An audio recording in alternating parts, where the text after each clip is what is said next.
Marines. Marines? Well, it's a privilege to be one of the first to call you that title, Marine. The title is so precious, so profound, as well said by General Ron Christmas when he said there's an invisible pair of hands that open up the chest cavity. Comes down from the sky, opens your chest cavity, and a small, delicate brand burns the eagle globe and anchor on your heart. You're now initiated into a culture which is immersed in virtue and discipline. It happened to this Marine 60 years ago, 1962. It's with me forever. Now, when you get home, things are going to be different. I want you to first thank your recruiter. Second, tell your mom and dad you love them, because they're really seeing a totally different type of person, remarkably, suddenly, eating their supper in 2.9 minutes, perhaps putting a Marine Corps flag on their overhead. And most of all, they'll know how to make their racks. Outside this space, there are people that believe America's getting soft in mind and body. I call them snivellers. You new Marines have proven that supposition wrong here at the Recruit Depot, as you will for the rest of your life. Now, your DIs told me that for every talk, I need to have a good sea story. Well, I'm trying to get there. They told me that a sea story doesn't have to allow reality to get in the way. Well, my stories are rock solid. And they go back to the expression you've heard many times, once a Marine, and so forth. My first story is about a young Mike. We'll call him Young Mike because that's his name. He came out of Brooklyn. Is there anybody here from Brooklyn? Aha, it's a town unto itself. Well, young Mike's parents were Irish immigrants, and things weren't good for them. The mother died when he was 6. The dad sent him to some distant relatives in Montana and a couple orphanages where he escaped several times. Finally, with World War I coming on, young Mike joined the Navy at the age of 14. In less than a year, they figured out he was underage and they tossed him out. Then he waited a while and he finally joined the Army and served a 2-year honorable hitch. Then he came back, and I'm not making this date up. He saw this great light. He came back, and on this exact date, 10 November 1920, he became a U.S. Marine, served in the Philippines, China, and then finally came back. When he came back, things were still pretty grim. So he went to work in the copper mines, which is a major industry there in Montana. He became a mucker. Now, anybody know what a mucker does? I don't, but I don't think I'd want the job. The good news is that young Mike fell in love with a beautiful Irish girl named Maureen, who was also a school teacher. She got his credentials up to date. He went to the University of Montana, got his bachelor's degree, his master's degree, and taught there for 10 years. And finally, he ran for the U.S. Congress, and with virtually, and became elected for 7 terms. 7 terms. And he during that time, people were trying to shut down the Marine Corps. So Mike got together and created some legislation called the Dempsey-Mansfield Act, which guaranteed the Marine Corps to have 3 divisions and 3 air wings in perpetuity, and the commandant would always have a seat on the Joint Chief of Staffs. Well, then Mike ran for the Senate. He served 24 years, finally retired. But immediately, several presidents sent him for 12 years to Japan, the longest-serving ambassador we ever had, and the most respected. They built a statue there. They treasured him. So finally, at the age of 85, Mike comes home, and the government keeps sending him on special assignments. Well, at the age of 98, no longer young Mike passes away. Well, where do you suppose this incredible man who was in all 3 branches of the armed forces and served in Congress, the Senate, the State Department, where do you suppose he's buried? Well, Congress wanted to put him on the VIP hill with the eternal flame. And the people of Montana already built a monument to him and wanted to put a mausoleum there on the University of Montana's campus. Well, he didn't have any of that. He's buried in a small section at Arlington National Cemetery, and I know there because I've been there twice.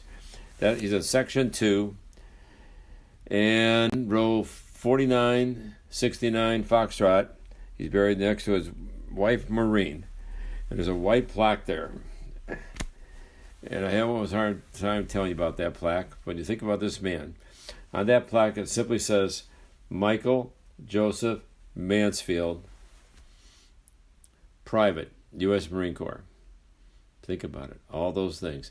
Every day in Congress and the Senate, he always wore the tie clasp with the eagle, globe, and anchor.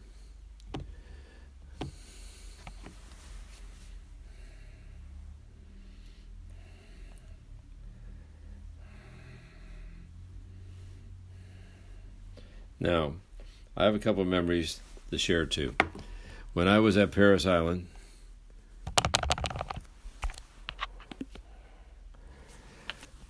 and graduated, the next day at 0:30, they shoved our outfit up to Camp Lejeune. And on my second day there was an instructor on one of the ranges, a gunnery sergeant. He looked at me and he said, Marine, bring those ammo cans over here. And I stood still for a moment. First time I'd ever been called a Marine. And it felt good to be a member of the most sharply disciplined and aggressive fighting force in the world. Well, that brings me to my last story. I was trying to get home from Louisiana, where I visited with the Lejeune family. I was at the Dallas airport, stuck on Christmas Eve. There's a young man there. He's in the Army. They wear that casual outfit they wear in public, a lot of patches. And, I sat down next to him and grabbed another small pizza, and he told me his life story. His name's Nick, and he's on his way home to Tennessee. And he's going to marry his high school sweetheart and also pick up his brand new pickup truck. Well, I said, how come? You're in the chips. He says, the Army gave me $40,000 to join. I said, wow. Finally, I looked at him and said, do you ever consider any other branch? He immediately responded, he said, yes, sir. I wanted to be a Marine, but the money was compelling. I said, what else do I say? I said, the Army's a good outfit. You made a good choice. He said, no, I wanted the Corps. I said, well, why? He said, because then, for the rest of my life, I'll be called a Marine. Well, I got back to Pearl Harbor, where I was working those days, and I was with a group of Navy wives, and I shared that story, and one of the wives said to me, that's not a big deal. The rest of his life, he could tell people he was a soldier. They all looked at me, and I said, I believe you just made my point. Now, at the risk of a little ego, hubris, whatever you want to call it, I've had many titles in my fortunate life. I was governor of a sports association, and I've been chairman, CEO, president of a half a dozen corporations. Now, on the 60th anniversary of my graduation from Parris Island, our only boot camp, I'm here because I treasure the title Marine more than any other. Now, some of you might know that I've been to Iraq, Afghanistan, and Africa, 3 long trips writing stories, always with Marines, for various magazines, newspapers, United Press International. And those Marines over there seem much younger, but I'll tell you one thing, I thought they were probably far better than when I was in the Corps. I think our Corps today is the best ever. I wonder if I ever wore the same uniform. They're that good. When I was with some pretty tough guys, like Sergeant Butson, Corporal Redmond, and my DIs, I'll never forget him. Staff Sergeant Sergeant Riley, Corporal Maddox, Corporal Bobo, Corporal Shook. They changed my life forever. Well, the one thing that you Marines have in common with those Marines where I was embedded, and I look at all your young faces, and I think about it, underneath those faces, there was the same blood that was shed at Iwo Jima, Guadalcanal, Fallujah, Tarawa, Tripoli. It's the same blood. And gentlemen, you're part of the same outfit. Semper Fidelis, Leathernecks. Now, whenever I do a birthday ball speech, I have a requirement.